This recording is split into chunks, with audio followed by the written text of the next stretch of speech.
This video is brought to you by Manscaped.com. Guys, this upcoming holiday season, there's no better present that you could get yourself and your girlfriend than getting yourself the brand new Performance Package by Manscaped. And believe me, this is the perfect package for your balls. It all starts with the Lawnmower 3.0, which is a waterproof cordless trimmer that's built with advanced skin-safe technology, aka no more nicking and cutting your balls. But that's not all that comes in the Perfect Package 3.0, because you also get the Crop Preserver Anti-Chafing Ball Deodorant and the Crop Reviver Ball Toner Spray, which is an absolute game changer in day-to-day male hygiene. New to the collection is the Weed Whacker Nose and Ear Hair Trimmer, which uses 360-degree rotary blades and the same skin-safe technology from the trimmer, so it can help prevent tugging and tears. So don't wait, go to manscaped.com and use my promo code FLT20 for 20% off, plus free international shipping, plus 2 free gifts. So here's what really freaking sucks.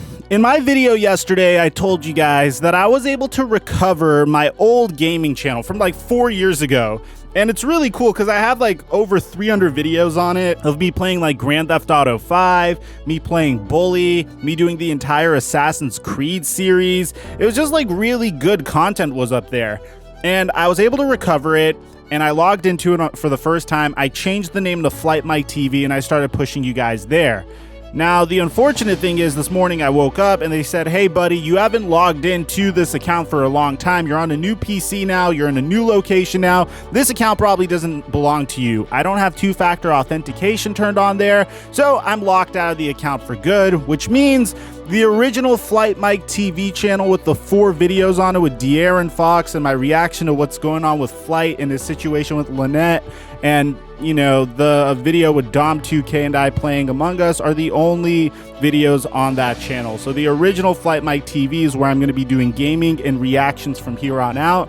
If you subscribe to it, man, make sure you turn on notifications because it's a brand new channel and YouTube probably isn't going to recommend it to you. I have a giveaway on my Twitter account that should kind of incentivize you guys to turn on notifications for it. I'm giving away a copy of Next Gen NBA 2K21. We already announced one winner on Twitter, and I'm planning on doing multiple of these giveaways this week to push more of you guys to that brand new gaming channel. So a link to that's in the description down below.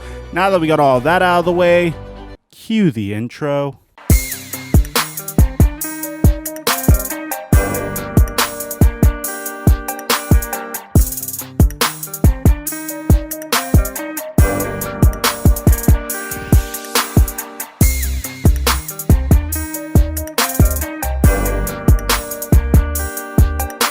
Mic check 1 2 1 2. What's going on, everybody? Guys, if you remember in my videos up until today, like every time I discussed the Los Angeles Lakers offseason plans, I said there's one thing that I'm expecting, and that's the fact that Kyle Kuzma is not going to be a Laker by the end of this season.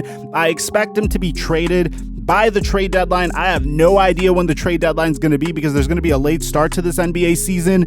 And that's nothing against Kyle Kuzma. It's just, you know what? Let's get to the report from Brian Windhorst and then we'll analyze it from there. Because according to Brian Windhorst on the Hoop Collective, he brings up the fact that Kyle Kuzma is seeking a sizable contract extension once he hits restricted free agency, saying, then you got Kuzma, who is extension eligible. He still has a year left on his contract, but he's extension eligible. And from what I'm understanding, he is expecting a sizable deal, hoping for a sizable deal. So for those of you guys that don't know what restricted free agency means, it's pretty much the free agency that you enter at the conclusion of your rookie contract, unless if the team that drafted you originally wants to relinquish your rights. That's what happened to Julius Randle recently. It happened to Kentavious Caldwell-Pope after his first 4 years with the Detroit Pistons. And then at that point, you hit unrestricted free agency. So that's fairly uncommon. The Lakers were in this situation like 3 years ago with Julius Randle, and they just gave up his rights, which kind of pissed me off because I was hoping they would at least trade him, but they didn't even bother to trade him. They just gave up his rights. Randle went and signed with the Pelicans for a year and then went on to join the New York Knicks. Kyle Kuzma is pretty much in the exact same situation. He was with the Los Angeles Lakers from the day he was drafted 3 years ago, and in the very beginning, we thought that we got a gem. This guy was a scoring machine, very low efficiency, high volume scorer, but he came through in the clutch when we needed him to, and he made plays on a young roster that definitely needed a go-to scorer. Kyle Kuzma was definitely capable of being the number 2 guy to LeBron James prior to Anthony Davis showing up, but unfortunately, being the number 2 guy to LeBron James on a team that doesn't even make it to the playoffs pretty much implies that, hey, I'm best suited to be a role player on a contending team, which he was. He was a very good role player on the Los Angeles Lakers. The issue is, and the reason why I titled my video the way I titled it, there is no way, shape, or form that Kyle Kuzma could possibly be re-signed by the Los Angeles Lakers. There just isn't a way, because what's going to happen is you're going to see a team like the New York Knicks or the Detroit Pistons or some team that wants to get a young rising star that's capable of scoring on their roster and will probably overpay to attain such a star. Now, if Kyle Kuzma is a restricted free agent, it means that a team, say like the New York Knicks, come through and want to offer Kyle Kuzma a 4-year, $70 million contract, which is in the ballpark of what I'm expecting Kyle Kuzma to get offered by teams like that. The Los Angeles Lakers would have the opportunity to match that contract.